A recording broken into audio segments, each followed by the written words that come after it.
Three goals, three products. Here are three smart ways to secure your future, lalo na if you're a breadwinner or if you have goals specific to your family. So especially in planning for your finances, planning for your future, dapat may specific na solution per need, hindi yung pinipilit lang kung ano yung produkto na ino-offer ng kung sino mang agent na nakakausap ninyo.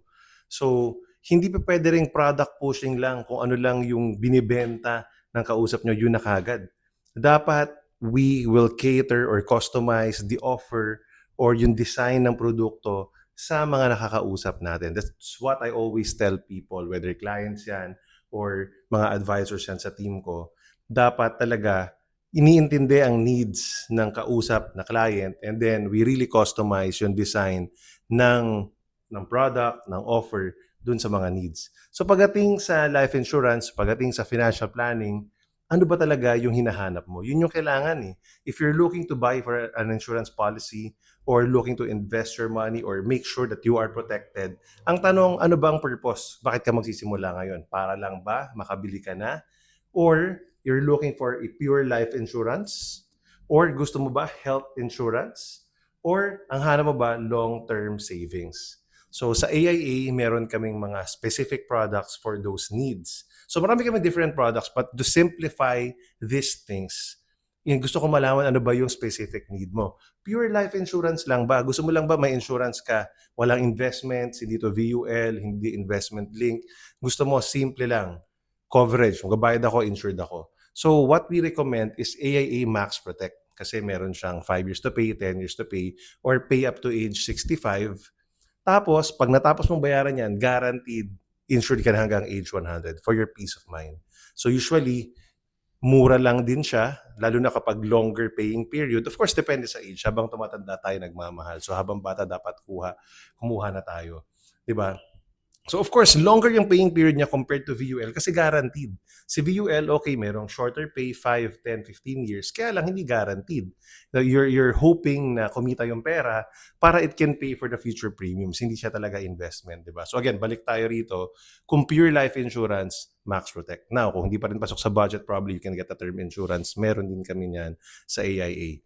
Now, kung health insurance, we recommend AIA Critical Protect Plus.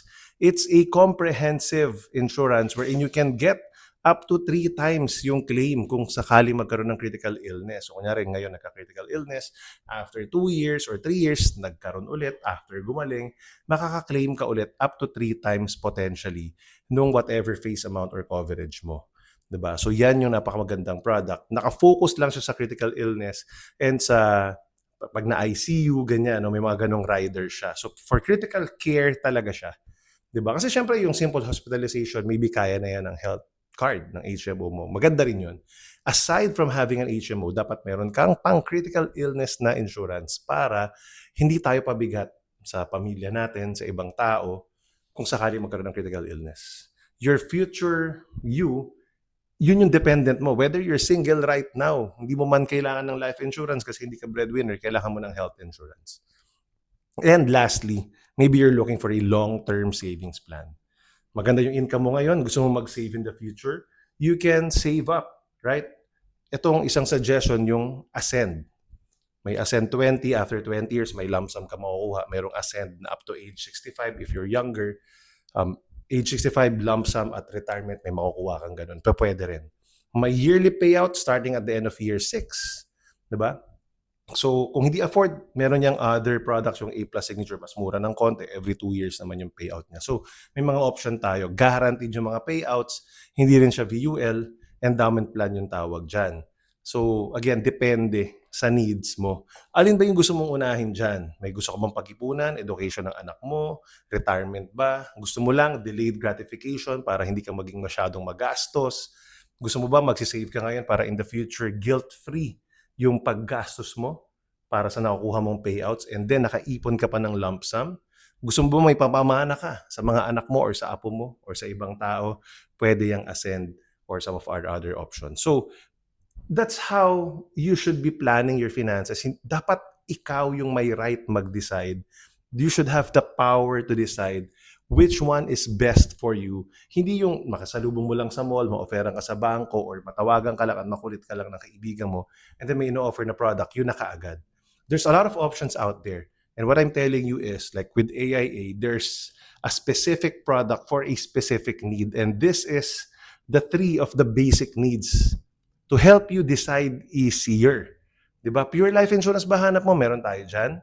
We can figure out a product for you. Health insurance ba yung hanap mo? Meron tayo dyan. Or long-term savings ba for a specific need in the future? Or basta gusto mo lang makaipon? Meron tayo dyan. Alright? So talk to the AIA Financial Advisor, sa amin, sa group namin sa Starbright. These people are well-trained. Or if you want to talk with me, let's have a consultation. Ang lagi kong tanong, ano ba yung priority? Anong gusto mong unahin? Lahat yan. Kung kaya mong kumuha ng tatlo dyan, each and every product, why not? Diba? Maganda yon. You can build up and save up, especially if the budget can afford. But at least, kung limited ang budget, anong gusto mong unahin pag-usapan natin? Send me a message or leave in the comment section, ano bang priority mo? Pure life insurance ba? Health insurance ba? Or long-term savings ba?